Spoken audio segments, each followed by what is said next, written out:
everyone, this is Jack. Well, in this video, I'm going to cover top 5 microgreen mistakes you must avoid to grow big, beautiful, luscious microgreens. Now, microgreens are full of nutrition. You can easily grow microgreens indoors or even in your kitchen counter to grow very nutritious food. You can add microgreens to your salad or you can add them to your sandwich, even on pasta. So they make a really good addition to your food. Now, growing microgreens is relatively very easy. You just have to be very careful about these 5 mistakes to avoid to grow microgreens. So let's get started. Number 1, the growing medium. Now, if you just use potting soil or just your garden soil, you're going to have trouble growing microgreens because they contain a lot of pathogens, microbes, and a lot of stuff that can grow fungus, that can harness fungus gnats, so you can have a lot of pest problems indoors with those kind of soil.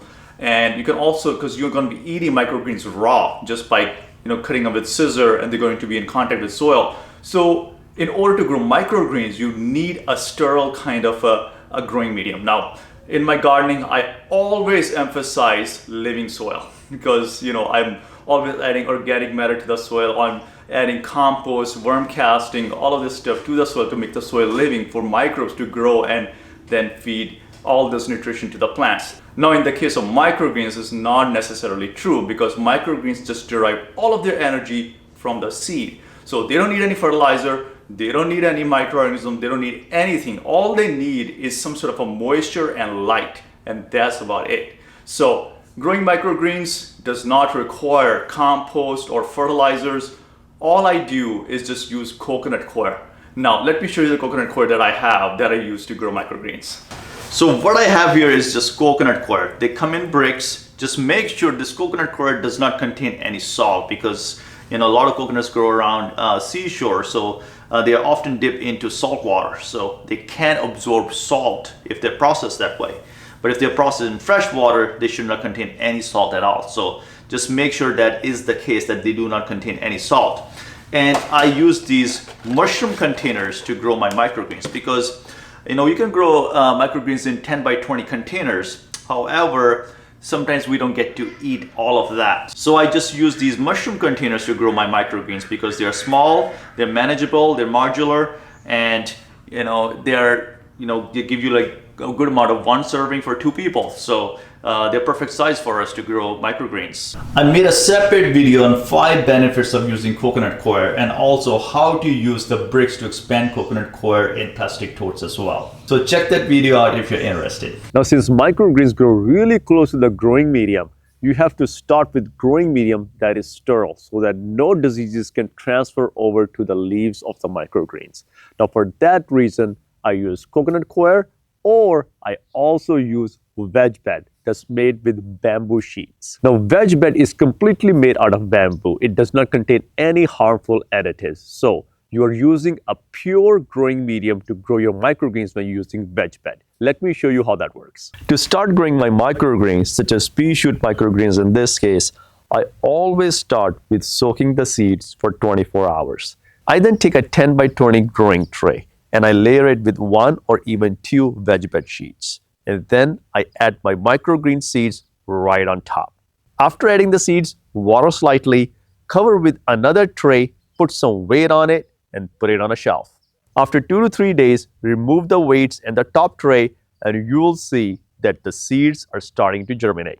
Now look at these seeds. They have such a high germination rate. There is absolutely no fungus and no mold in these seeds. After about 7 days, they're about 2 to 3 inches tall and they're growing really well. After 12 to 14 days, the pea shoot microgreens are ready for harvest. Now I'm lifting these pea shoot microgreens and you can see the VegBed sheet underneath provided really good consistent moisture to all of these seedlings for even growth. And here you go. In 2 weeks, you can have fresh cut microgreens just using these bamboo sheets. If you're interested in purchasing VegBed sheets, I'll leave a link to this product in the description of this video. Now, the second mistake everyone makes while growing microgreens is either underwatering or overwatering microgreen seeds. Now, if you have trouble overwatering, create some holes in the bottom of your containers and let the excess water drain out. Always use a catchment tray at the bottom so you don't have water running around your counter. Now the way I water my microgreen seeds is that I initially water them when I first plant them. Then I water every other day, and I just make sure that the soil or the coconut coir, the growing medium, is consistently moist all the time. Now if you have trouble germinating your microgreen seeds and all of your seeds are not germinating evenly, try soaking your seeds in water for 12 to 24 hours. This will actually help the seed absorb all the moisture and help in germination as well. The third mistake everyone makes while growing microgreens is not covering the microgreen seeds and not providing enough weight on top of the microgreen seeds. You're supposed to cover the microgreens and also add weight on top of the microgreens. So I'm using these clay pots to actually provide weight on top of these microgreens. Covering the seeds and actually providing the weight on top keeps the seeds in dark, which actually helps the roots to grow deeper, which in turns helps the plants to grow strong and straight.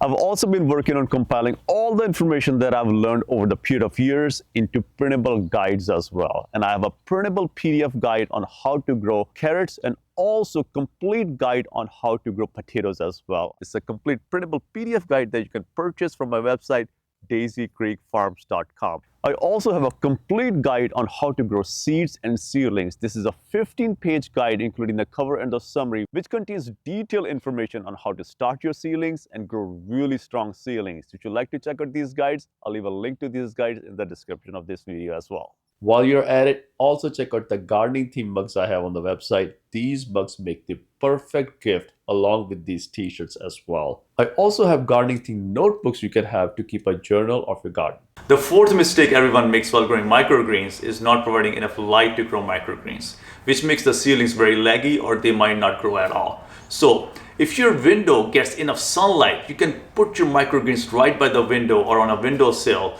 And if you're getting about 5 to 6 hours of sunlight during the day, that should be enough to grow microgreens.